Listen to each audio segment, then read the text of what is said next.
কেন্দ্রের বিজেপি পরিচালিত সরকার একের পর এক শ্রমিক কৃষক বিরোধী সিদ্ধান্ত নিচ্ছে। তাছাড়া দেশের স্বার্থ মার্কিন সাম্রাজ্যবাদের কাছে বিকিয়ে দিচ্ছে। এই কারণে আজকের এই ধর্মঘট। এই বক্তব্য বামপন্থীদের। অপরদিকে বিজেপির দাবি কর্মনাশা ধর্মঘটে রাজ্যের মানুষ সাড়া দেয়নি। 4টি শ্রমকোড সহ বিভিন্ন দাবিতে বৃহস্পতিবার পূর্ব ঘোষিত দেশব্যাপী ধর্মঘটের সামিল হয় বিভিন্ন ট্রেড ইউনিয়ন সহ কৃষক সংগঠনগুলি। রাজ্যেও বামপন্থী বিভিন্ন সংস্থার সংগঠন এই ধর্মঘটে সমর্থনে সামিল হয়। এদিন সকালে মেরারমাঠ এলাকায় বাম নেতা কর্মী সমর্থকরা জমায়েত হয় এবং সেখান থেকে বিক্ষোভ মিছিল বের হয়। বামেদের বিক্ষোভ মিছিলে সিপিএম রাজ্য সম্পাদক তথা বিরোধী দলনেতা জিতেন্দ্র চৌধুরী, প্রাক্তন মুখ্যমন্ত্রী মানিক সরকার, রাজ্য বামফ্রন্ট চেয়ারম্যান মানিক দে, বাম শ্রমিক নেতৃত্ব তথা প্রাক্তন সাংসদ শঙ্কর প্রসাদ দত্ত, বাম নারী নেত্রী কৃষ্ণ রক্ষিত সহ বাম নেতা কর্মী সমর্থকরা অংশ নেয়। বামেদের বিক্ষোভ মিছিলটি রাজধানীর বিভিন্ন পথ পরিক্রমা করে সিটি সেন্টারের সামনে এলে পুলিশ মিছিলের গতিরোধ করে। এদিন প্রাক্তন মুখ্যমন্ত্রী মানিক সরকার উষ্মা প্রকাশ করে বলেন, কেন্দ্রের বিজেপি পরিচালিত সরকার একের পর এক শ্রমিক কৃষক বিরোধী সিদ্ধান্ত নিচ্ছে। তাছাড়া দেশের স্বার্থ মার্কিন সাম্রাজ্যবাদের কাছে বিকিয়ে দিচ্ছে। এরই কারণে আজকের এই ধর্মঘট। এই ধর্মঘট বিজেপি সরকার দেশের মানুষের উপরে চাপিয়ে দিয়েছে।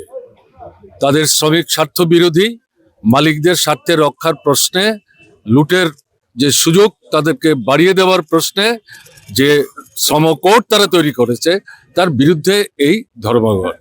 কৃষক এবং কৃষির যে সমস্যা তারা তৈরি করেছে এর বিরুদ্ধে এই ধর্মঘট। এই যে রেগার মতো কাজ, যা গরিব মানুষ গ্রামের একটু কাজের সুযোগ পেয়েছিল, এটাকে বাতিল করে দিয়ে সস্তায় শ্রমের বাজারে যাতে মজুর পাওয়া যায়, যাদেরকে লুট করা যায়, এটা মালিকদের সুযোগ করে দেওয়ার জন্য তারা এই আইন করেছে। এর বিরুদ্ধে এই ধর্মঘট। এবং আরো বড় কথা, মার্কিন সাম্রাজ্যবাদের সাথে আমাদের দেশের সরকার অতি সম্প্রতি যে চুক্তি করেছে আমদানি রপ্তানির প্রশ্নে, তাতে মার্কিন সাম্রাজ্যবাদকে যে সুযোগ দেওয়া হচ্ছে এবং আমাদের দেশের কৃষি এবং কৃষকদের সামনে যে সমস্যা তৈরি করেছে, যে সংকট তৈরি করেছে, এর প্রতিবাদে এদিন জিরানিয়ায় ধর্মঘটের সমর্থনে পথে নামে বাম কর্মী সমর্থকরা। জিরানিয়া মহকুমার খামতিং বাড়ি এলাকায় রেল আটকে দেয় পিকেটাররা, তবে পুলিশের তৎপরতায় রেল চলাচল স্বাভাবিক হয়।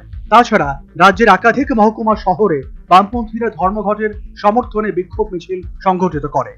অপরদিকে এদিন রাজধানী মূলত বামপন্থীদের ডাকা ধর্মঘটের বিরুদ্ধে রাস্তায় নামে শাসক দলীয় দুই অঙ্গ সংগঠন যুব মোর্চা সহ বিএমএস।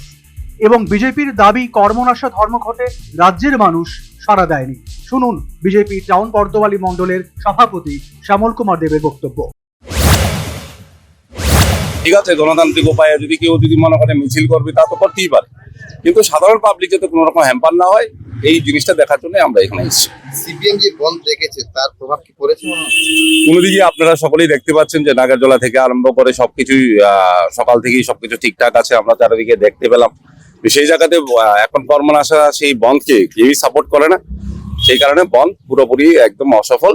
সেদিক থেকে কোনো নির্দ্বিধায় আমরা বলতে পারি।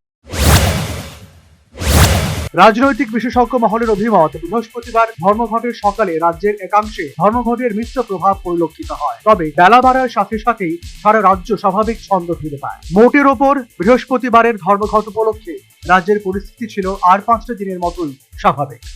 Bureau report, news vanguard.